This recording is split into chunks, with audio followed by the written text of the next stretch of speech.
It's interesting when I think of who's watching, and I just named a few people. This much I know about everyone that's watching. If you're watching this, it's because you actually want to be a person of hope in a culture of fear. And the problem is we live in a world where there's a lot of things can go wrong.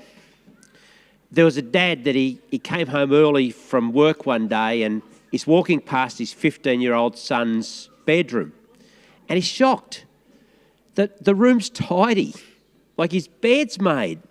And on his bed you can see this note. So he goes in and he reads the note, and the note says, "Dear Mum and Dad, I've left home.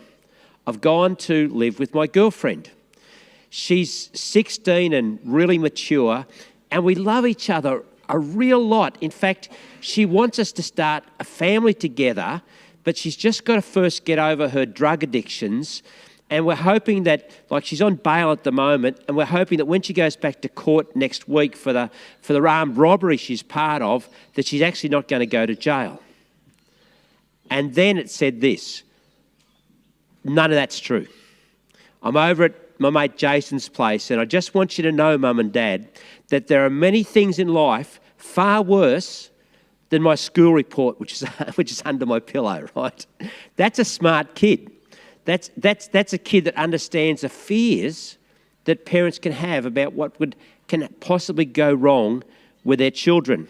And the reality is that in life, things do go wrong. Things can happen unexpectedly, catch us by surprise. Like 8 days ago when Kylie rang me from Sydney to say that her partner, my friend, David, had just suddenly died. Like, nothing can prepare you for that moment. So isn't fear just a natural part of life? Isn't it just something that we are concerned, we're worried, we're a little bit anxious about what could go wrong, or it's just an emotion? It's an emotion that's like a warning signal telling us that something's wrong or something could go wrong. But see, the thing is that fear is different to all other of those difficult emotions. It's different because it actually can begin as a natural response, but it can quickly attach itself to you because fear is a spirit, and it sort of sticks and grabs hold of you, and it's hard to shake off. Do you know how many times in the Bible God actually commands us to do not murder? Well, I've tried to count them up, and it's less than 5 in the whole of the Bible. Like that, it's because it's not normally a problem. Most of us have a problem with murdering people unless you're a mum and you've been in lockdown and you've had kids at home, and well, that can be a bit. Our daughter Mandy's just gone through 17 weeks of 2 very active boys at home in Sydney, small little tiny yard, 17 weeks of homeschooling. I think do not murder might have kept her from going somewhere she felt like at times, right? But do you know how many times you can find in the Bible the words "do not fear"? I've tried to count them, and it's hundreds. It's all through the Bible. Over and over again, God commands us to not fear. Now, to be fair to us, there are times when He causes the fear. He rocks up suddenly and speaks, and then the first thing He says, "Do not fear," is like the angels rock up to the shepherds to tell them that Jesus arrived, and the first thing they say is, "Do not fear." Well, they caused the fear in the first place, and then they announce Jesus is coming. But when God says, "Do not fear," He's not telling us off. He's saying, "Don't pick your nose, it's a bad habit." He's explaining there's another option. There's another way to actually handle fear. As I said, fear is a spirit. It doesn't come from God. And because it's a spirit, it has a language all of its own. And there are 2 words that fear uses over and over and over again. And these are the 2 words. What if? Tiny little words. What if? And you can fill in the blanks. What if I get cancer? It's what if it's about circumstances that are normally out of our control, and we start to imagine what if. Last week, I spoke about faces, I spoke about places, I spoke about a space for God. Spaces, places, and faces. And when you look at the two words that God's that the language of fear, when you look at the fear language of what if, there's a third word that gets added. And when I was talking about spaces, places, and faces, I didn't talk about faces, and it wasn't like it was strategic. I just got lost in my notes like I did a moment ago, and I forgot what I was saying. And I built that around what Peter says in 1 Peter chapter 3, when he says, do not fear what they fear. And then he goes on to explain how not to fear. And he says, but give honour to Jesus in your heart as your Lord. There's a space that only God is meant to occupy. That place is where, if we allow him to sit as this benevolent king, not as a dictator on our life, but this God that would lead us and direct us, if we will put him in that place, then we can be ready and expect people are going to come to us and ask us for the hope. Why are you full of hope? How can you feel hope when can't you see what's going on? Don't you see what the Victorian government's doing? Or if you're struggling in your health and they say, well, how can you feel hope when if this goes the way it could go, your life could be cut short? If you are relationally cut off from someone, whether it's a child, a sibling, even a friend that you used to be really close to and you're not now, and it may not even have anything to do with you, and you have hope, people will wonder why, because the circumstances don't give you hope. See, hope is not actually about the circumstances. And it's not like you're denying what's going on around you. And people will not always understand why you don't want to fight and scramble in those situations. Like, some people will not understand why you don't get vaccinated. Some people won't understand why you do get vaccinated. And fear will attach itself to every option when it comes to opinions, to every data, to every information. Fear can attach itself to any of those things. When your teenage son or daughter screams at you, I hate you, I hate you, I wish you were dead, I wish you weren't my mother, my father. Those words are meant to hurt, but they can do something more than just the pain you feel in the moment. When our girls were growing up, I made it really clear to our two daughters that our love for each other in this family would never be used as a weapon. Did that work? Well, not very well. We tried, but it still got used by our two girls at times as they're growing up. And although it hurts, what's more dangerous about those words is that as a parent, you can actually fear the rejection from your own child. And when that fear grabs hold of you, you start to then parent differently than you would. Sometimes parenting just boils down to gutsing it out. Last week, when I talked about spaces, places, and faces, I didn't explain about the faces bit. I want to now, because those two words that I mentioned before about what if, there's a third word that gets added to that.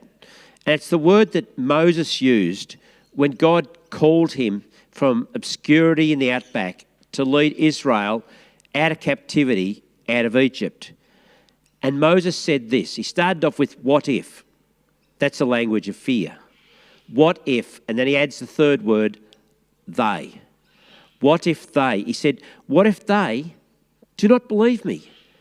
What if they do not listen? What if they say? When we give God his place, when we give God the space that only he is meant to occupy, we will never fear their faces, their opinions. We will not try to correct their wrong opinion about us.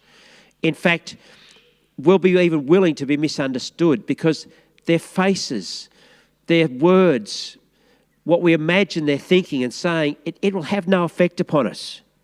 We'll be okay. And their face will not intimidate us. And intimidation by people is a real thing. I remember when we first started doing youth work in the high school here in Bairnsdale, and I had permission to walk onto the school campus for the first time in the secondary college. And walking in as an adult into their world, not as a teacher, as an unknown person onto that school campus, and the intimidation I felt from their faces, from their eyes as they looked at me, wherever I went, they were glued on me and they didn't know me. And that first lunchtime, I felt the fear of being looked at, misunderstood. But do you know what? I left that day almost like walking on clouds. I felt, now I know what God's created me for. This is what God made me for. This is where I fit. This is where I belong. And the intimidation didn't stick. And there's a reason for that. And I'm going to explain that in a little bit. If I'm going through a hard time in my life and I just want someone to hear my story, the person that I would choose of all the people on earth, it's not Coral. She cops all my stuff anyway. It's my little sister Lindell.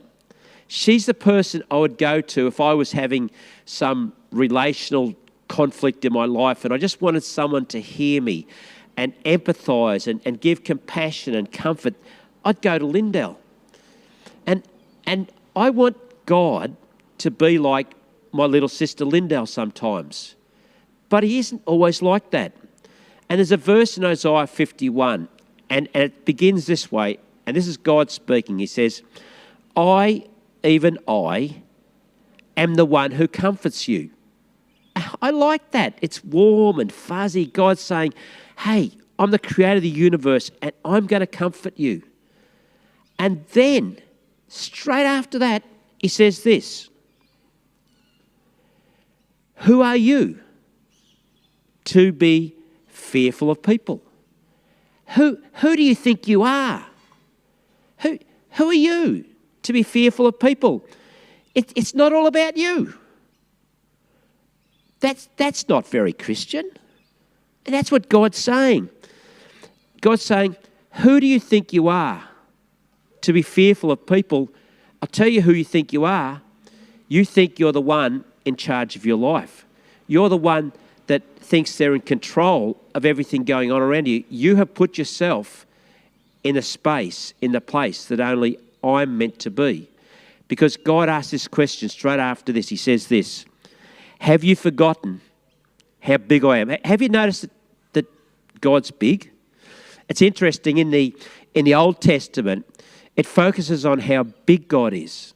And in the New Testament, it focuses on how personal God is. In the Old Testament, God counts the stars. In the New Testament, God counts the hairs on our head. I make it easy for him, don't I? But some of you have got a whole lot more, and God knows every single little detail about your life. And fear causes us to focus on the actions of others. We lose sight of how big God is and how small people are. We're not born with fear. Fear has to come from the outside of us. We have to invite it in. And we do that by believing a lie. When we believe a lie, don't miss this. If you hear nothing else, hear this. When we believe a lie, we empower the liar. In Hebrews chapter 2, the writer of Hebrews explains that on the cross, Jesus destroyed all the power that the enemy had. And that after what Jesus did, Satan has no power until we give it back to him. And the only power he has is the power of the lie. And that's what we can do. We can give that back to him. We empower the liar when we believe the lie. And the moment we agree with the enemy's lies, we invite this, it's like a cloud of darkness that just sits on us. And it messes with our capacity to think and to respond. And our thoughts and our values get messed up by this cloud of darkness that just envelops us. In life, we filter everything through a filter of either love or fear. We react, we respond out of either love or fear.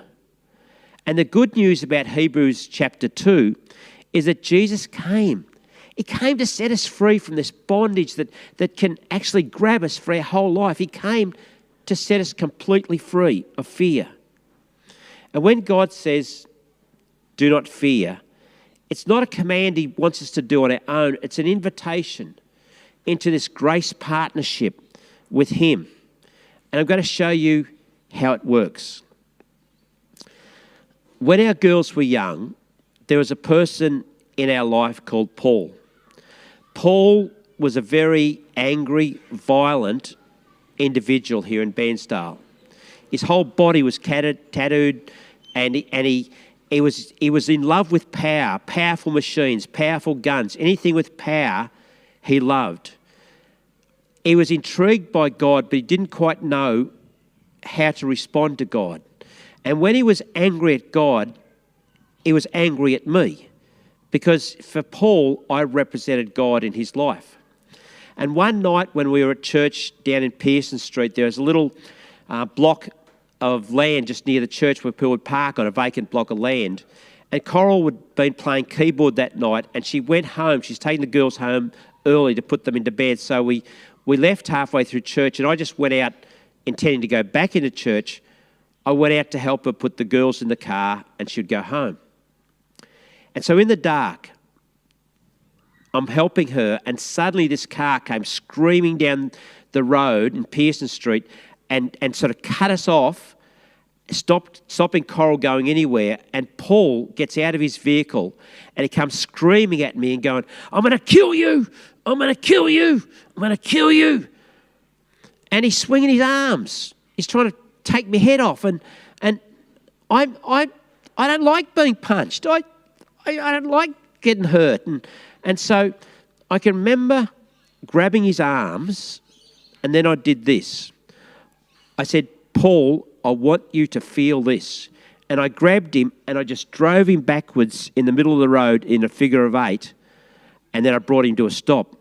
And Coral's in the car with the girls, and she says to our 2 girls, oh, look, Daddy and Paul are dancing. Well, it wasn't a dance, right? And when I brought Paul to a stop, I said, Paul, I want you to know I'm a lot stronger than you, but I'm not going to hurt you. Paul, I'm not going to hurt you. He's trying to, in his eyes, really hurt me, to kill me, and I'm saying, I'm not going to hurt you. Now, I have no clue why I said those words that night. It just came. I didn't pre-think it. I didn't plan it. It was just a response. And in the years since, I've thought about that, and I think I've come to understand why what I said that night worked, why it changed everything in him, why he suddenly went from wanting to kill me to being my friend again. How do you become a person of hope in a culture of fear? Well, hope comes into your life by putting Jesus in the right space, in the place, in our world, right? And not trying to sit on that throne ourselves. But how does the fear go? Well, to find out that answer, we have to go to 1 John chapter 4. And in that, John says, there is no fear in love, but perfect love drives out fear. We are at a distinct disadvantage to understand that verse through our Western understanding of the word perfect. We think John is talking about God's love driving out fear, but he's not. See, you can be a Christian and you can have experienced God's love and you can still be struggling with fear. It can be even hard for a Christian to admit that fear has hold of you. We would rather sort of say that we were just concerned about things that were happening around us. Fear, it's deceptive. It doesn't always knock on your front door and go, "Hello, I'm here. Anyone home? I'm fear. Can you invite fear into your..." It doesn't work that way. Fear masquerades as many things that don't look like fear.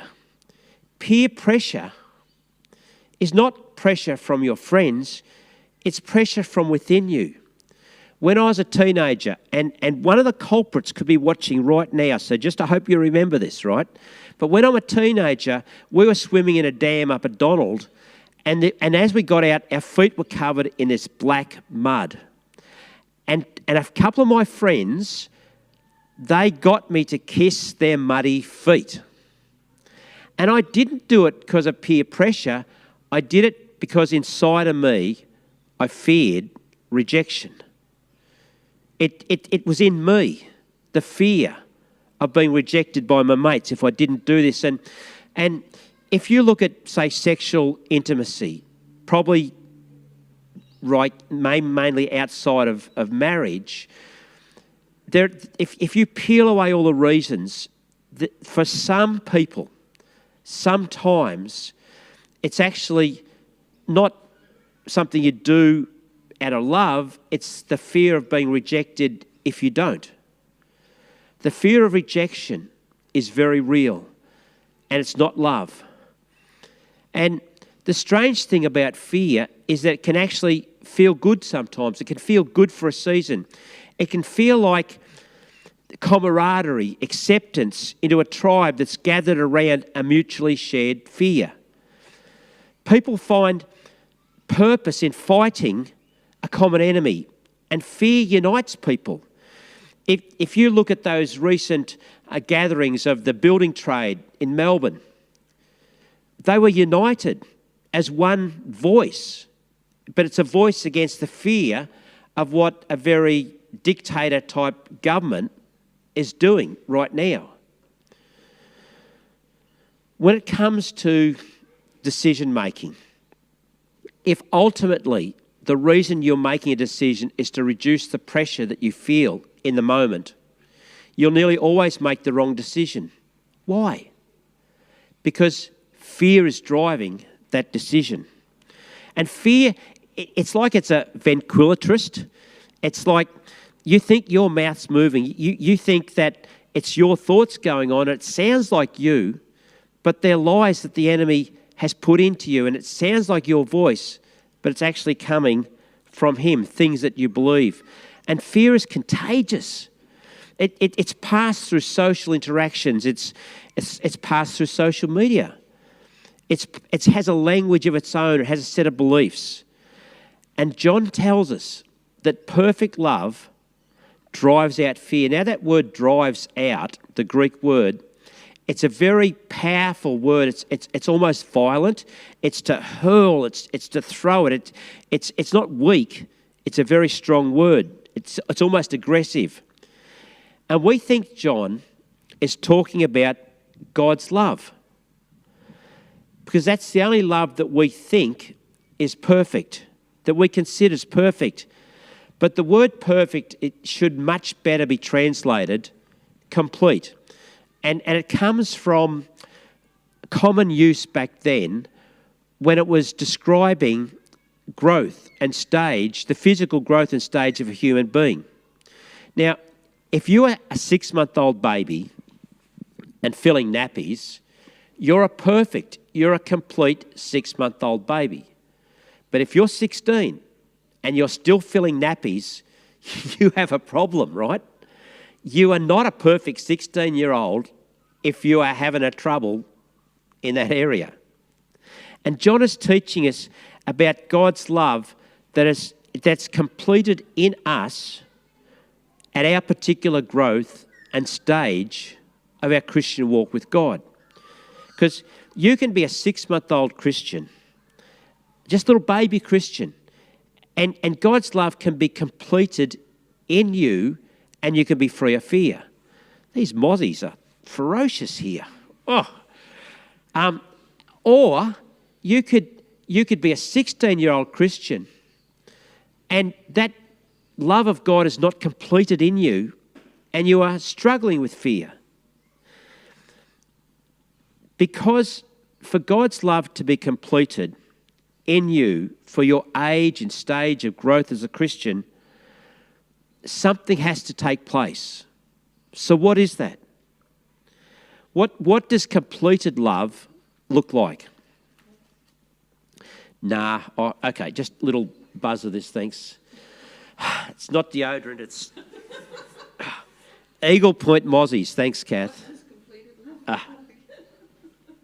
I thought it was tougher than a mozzie, but no, they bite the little suckers.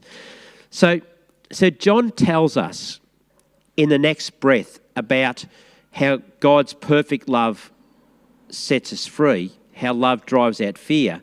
He says this: if anyone says, I love God, and yet hates his brother. Now, we're not talking like relative. We're talking about another Christian. If he says he loves God and hates his brother, he's a liar. Like, John's a bit brutal. John's not always nice. But he says it as it is. And then he says, for anyone who does not love his brother whom he has seen, he cannot love God whom he hasn't seen. How we treat the natural world reveals the truth about what we claim is going on internally in our spiritual world. I want to finish with this statement, and I think it's a really powerful statement, and it'll help to bring all this together. I personally have to give away what I've received of God's love to complete God's love. If it just comes into me and sits there and doesn't go anywhere, it's not completed. It has to flow out of us. It has to go to another human being for God's love to be completed, for us to be set free of fear. Now, I told you about Paul and that night that he wanted to come and harm me. But I got a phone call from his girlfriend one night, and they were living up the end of Moroni Street in some units there. And she said that she and Paul were having this big fight, and she'd rung the cops, and the cops knew Paul really well. In fact, he intimidated anyone that knew him. And they came up, they saw that she was hiding behind a bus out on the street, that she was safe. So they turned around and went back. They weren't going into the unit to confront him. But she rang me to see if I could come and help Paul. And so I remember standing at the doorway of his unit, and Paul worked in an abattoir. He was probably one of the most skillful people I've seen with a knife. And he's standing there with his big skinning knife at the kitchen bench, just in his hand. And as I stood at the door, honestly, I felt no fear, no intimidation. I was able to walk into that environment and love him. And that love towards him was God's love flowing out of me. And because it was flowing out towards another human being, fear in that moment had no hold of me. Thomas Edison, really smart guy, born in Ohio in 1847, youngest of 7 children. He invented a whole lot of stuff. The light bulb that he designed worked. The gramophone and all sorts of stuff, right? Smart man. But he didn't start school till he was 11 years of age. And it only lasted 12 weeks at school. And they gave him a note to take home for only his mother to read. And as he handed her the note, she started to read it. And she started to cry. And he says, what's wrong, Mum? And she says, do you know what this letter says? It says that you're a genius, and they can't teach you anymore at school. So from now on, I'm going to be your school teacher. So from 11 years of age, she started to teach him to read, and he started devouring books. At 12, he started to do little inventions, and slowly this amazing inventor emerged from this little 11-year-old kid. And when Thomas Edison was 24 years of age, his mother died. And they're going through all her belongings, and they found the original letter that the school had sent home to him when he was 11 years of age. And he read it, for the first time. He read what it actually said. And this is what it said. Thomas is mentally impaired. He is not permitted to return to school. That was the moment when fear could have just grabbed her heart. But see, Thomas's mum was a devout Presbyterian, a God-following, God-honouring. She had God's love in her heart. And in that moment, when fear could have gripped her as a mother, she spoke out an opposite spirit, not a spirit of fear, but a spirit of love. And she spoke into being what not yet has even happened. She said, you're a genius, you're a genius. And she declared against fear, and she functioned in love. Love wins over fear every time. But love is not completed, it's not perfect until we allow God's love to flow through us to another human being, to another Christian, to someone in need. I'm just going to pray. God, I thank you that you came to set us free from fear. Fear is not your plan. It's the enemy's plan for our life. And you set us free when we put you in your place, when there's that space that only you can occupy. We're not intimidated. We're not scared by others' faces. And when we allow your love to flow through us, it is completed. It's made perfect through our broken, flawed humanity. You flow through us to others, and fear must go. I thank you for that. Thank you, Jesus. We'll see you next week. Amy's going to be sharing, and I'm really excited and looking forward to that next week. Thank you all, and bye for now.